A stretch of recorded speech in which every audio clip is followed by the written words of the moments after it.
ونشهد أن سيدنا وحبيبنا ومولانا محمدا عبده ورسوله الذي أرسل رسوله بالحق بشيرا ونذيرا وداعيا إلى الله بإذنه وسراجا منيرا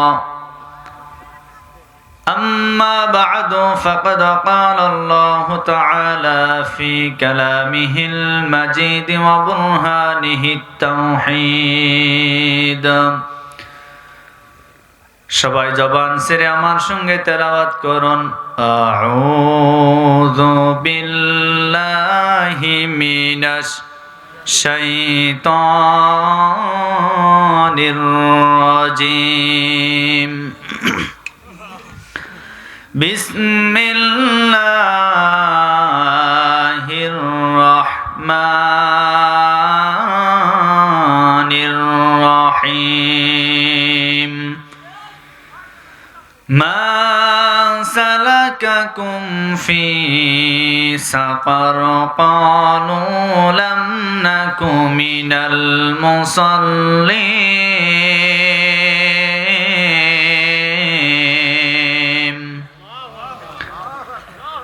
ولم نكن نطعم المسكين وكنا نخوض مع الخائضين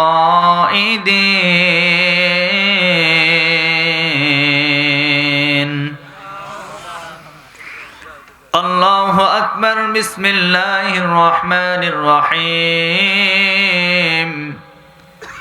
إن الله وملائكته يصلون على النبي يا أيها الذين آمنوا صلوا عليه وسلموا تسليما شكل درود إبراهيم برون اللهم صل على محمد وعلى آل محمد পড়েন মোহাব্বতে সবাই পড়েন اللهم بارك على محمد وعلى آل محمد كما باركت على إبراهيم وعلى آل إبراهيم إنك حميد مجيد اللهم بارك على محمد وعلى آل محمد كما باركت على إبراهيم وعلى آل إبراهيم إنك حميد مجيد সবাই পড়ি বালাগাল উলা সবাই পড়ি বালাগাল উলা বিকামালিহি কাশাফাত দুজা বিজামালিহি হাসনাত জামিউ খিসালিহি সাল্লু রাসূল আমার ভালোবাসা রাসূল আমার আলো আশা রাসূল আমার প্রেম বিরহের মূল আলোচনা রাসূল আমার কাজে কর্মে অনুপ্রেরণার বালাগাল উলা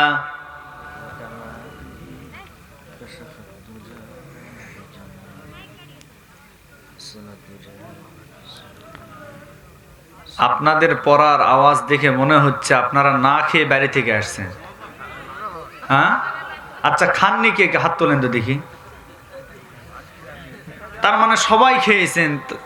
তো খাওয়ার পরে তো মানুষের দেহে শক্তি হয়, তাহলে আপনারা এত দুর্বল কেন? না কোনো ভয় পাচ্ছেন নাকি? ভয় আছে? কোনো অসুবিধা আছে? একটু মহব্বতে করেন বালাগাল উলা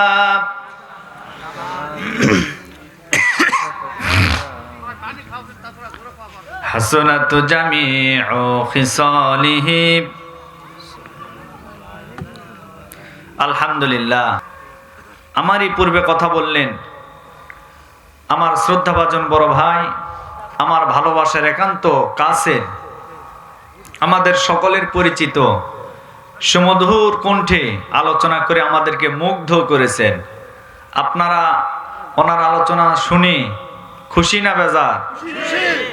অত্যন্ত প্রাঞ্জল ভাষায় কিয়ামত নিয়ে কথা বলেছেন। কিয়ামতের ময়দানে বান্দাদের অবস্থা কেমন হবে এ বিষয়টা নিয়ে সে কথা বলেছেন। আমরা দোয়া করছি আল্লাহ পাক যেন আমার আশরাফুল ভাইকে সারা বাংলাদেশ কোরআনের সফর, কোরআনের খেদমত করার সুযোগ এবং তৌফিক আল্লাহ দান করেন। আরো জোরে বলেন। সেই সাথে কথা বলেছেন আমাদের সকলের প্রিয় ভাই আশরাফ ভাই কথা বলেছেন। এরপরে আরো অন্যান্য ওলামায়ে কেরাম সকলেই কথা বলেছেন। আমার সামনে বসে আছেন অত্র এলাকার আমার বাবার বয়সী মুরব্বী, সমবয়সী যুবক ভাইরা, ছোট ছোট বাচ্চারা, এরপরে পর্দার আড়ালে সম্মানিত মা এবং বোনেরা।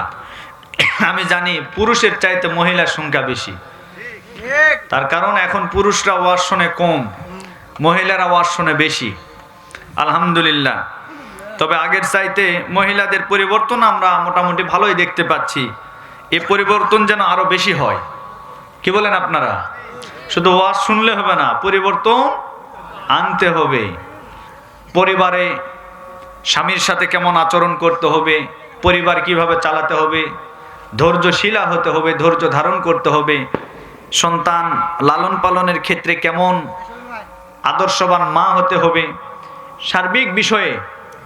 সার্বিক বিষয়ে যেন আল্লাহ মা বোনদেরকে শিক্ষা নিয়ে আমল করার তৌফিক দান করেন। সকলে পড়ছে আমিন। আরো জোরে বলেন। আসুন আমরা দল মত নির্বিশেষে আমাদের মালিক আল্লাহ পাকের দরবারে শুকরিয়া আদায় করি, যিনি আমাদেরকে এই কোন শীতের রাত্রিতে আরামের বিছানাকে বাদ দিয়ে এই সামান্য একটা বিছানার উপরে, মাটির উপরে যে আল্লাহ পাক আমাদেরকে বসিয়ে ওয়াজ শোনার মতো মন মানসিকতা দিলেন, সে আল্লাহ পাকের দরবারে শুকরিয়া আদায় করি। সকলে বলছে আলহামদুলিল্লাহ। সবাই পড়েন রব্বানা লাকাল হামদ হামদান কাসীরান তাইয়িবান মুবারাকান ফীহি। নবীজির প্রতি দরুদ ও সালাম পেশ করি। সকলে পড়ছি সাল্লাল্লাহু আলাইহি ওয়াসাল্লাম। আমি জানতে চাচ্ছি আপনারা সকলে কেমন আছেন? আলহামদুলিল্লাহ। আল্লাহ পাকের শুকরিয়া, আমিও আপনাদের দোয়ায় ভালো আছি। আমাদেরকে ভালো রেখেছেন কে? সে আল্লাহ পাক আমাদেরকে ভালো রেখেছেন, আমাদেরকে যেন সুস্থ রাখেন। পৃথিবীতে সবচেয়ে বড় নিয়ামতের নাম হলো সুস্থতা, যেটা আল্লাহর পয়গাম্বর মুসা কালিমুল্লাহ আল্লাহকে প্রশ্ন করেছিলেন, আল্লাহ সেটার জবাব দিয়েছেন। মুসা বলেছিলেন, আল্লাহ আমি যদি আল্লাহ হই আমার কাছে আপনি কি চাইবেন বলেন। আল্লাহ বললেন, মুসা তুমি কোনোদিন আল্লাহ হতে পারবা না। বলেন তো মুসা কোনোদিন আল্লাহ হতে পারবে? কিন্তু তিনি তো আল্লাহ হতেও চান নাই, বরং উদাহরণ দিয়ে বলেছেন, আমি যদি আল্লাহ হই তাহলে আপনি আমার কাছে কি চাইবেন বলেন। তখন আল্লাহ বললেন যে মুসা তুমি তো হতে পারবাই না, এরপরেও মনে করলাম তুমি যদি আল্লাহ হতে আমি তোমার কাছে সর্বপ্রথম চাইতাম সুস্থতা। সুবহানাল্লাহ কোন। এজন্য আমরা মুসা নবীর ওই কৌশলটাকে আমরাও কাজে লাগিয়ে আজকে আল্লাহ পাকের কাছে দোয়া করে আল্লাহ যেন আমাদেরকে সুস্থতা দান করেন। আরো জোরে বলেন। সুস্থ থাকা বড় নিয়ামত, তার কারণ যারা অসুস্থ হয় তারা বোঝে সুস্থতা কত নিয়ামত। এখনই যদি আমাদের অসুস্থ হয়ে সামান্য পেট ব্যথা, এই পেট ব্যথার যন্ত্রণায় ঘুম নাই, খাওয়া নাই, অস্বস্তি, হাসপাতালে যাওয়া লাগে, এক ডাক্তার হয় না আরেক ডাক্তারের কাছে যাওয়া লাগে, কত কি ঝামেলা পেরেশান, কাজকর্ম সব ফেলে দিয়ে দেখেন পেটের ব্যথা ভালো করার জন্য কত চেষ্টা করি, ঠিক না? তার মানে বোঝা গেল সব কিছুর চাইতে সুস্থতা হলো সবচেয়ে বড় নিয়ামত। আমরা সুস্থ আছি, এজন্য আবারও বলছি আলহামদুলিল্লাহ। আল্লাহ যেন আমাদেরকে সুস্থতায় রাখেন, এই দোয়ায় আমি সব সময় করি, আপনাদেরকেও বলি আপনারাও আল্লাহর কাছে এই দোয়াই করবেন, আল্লাহ যেন কবুল করেন। সম্মানিত ভাইরা আমার, যেহেতু শীতের রাত, আমি সর্বোচ্চ 10টা পর্যন্ত হয়তো আলোচনা করতে পারি, এরপরে প্রধান বক্তা চলে আসবেন। উনি আপনাদের মাঝে আলোচনা করবেন। আমাদের মাহফিল একেবারে বেশি রাত হবে না, অল্প সময় আমরা এটা শেষ করব, কারণ বাহিরে প্রচুর শীত। শীতের রাত্রে যতই ওয়াজ করেন, প্রার্থনা আমরা কার জন্য করব? আল্লাহর জন্য। আল্লাহ রাব্বুল আলামিন বলেন, ইয়া আইয়ুহান নাসু উবুদু রাব্বাকুমুল্লাযী খালাকাকুম ওয়াল্লাযীনা মিন ক্বাবলিকুম লাআল্লাকুম তাত্তাকুন।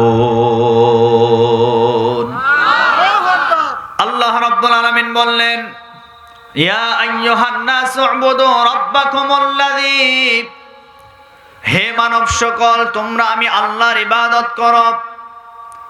উবুদুল্লাহ, আল্লাহর ইবাদত করো, আল্লাহর দাসত্ব করো, আল্লাহর গোলামি করো। কেন তোমরা আল্লাহর দাসত্ব করবা? রব্বাকুমুল্লাযী খালাকাকুম, রব তোমাদেরকে সৃষ্টি করেছেন। ওয়াল্লাযীনা মিন ক্বাবলিকুম, শুধু রব তোমাদেরকে সৃষ্টি করেন নাই, তোমাদের পূর্বে যারা ছিল তাদেরকেও রব সৃষ্টি করেছেন। লাআল্লাকুম তাত্তাকুন, আর ইবাদতের মাধ্যমে তোমরা তাকওয়া অর্জন করতে পারবে। আল্লাহ ইবাদতের কথা বললেন।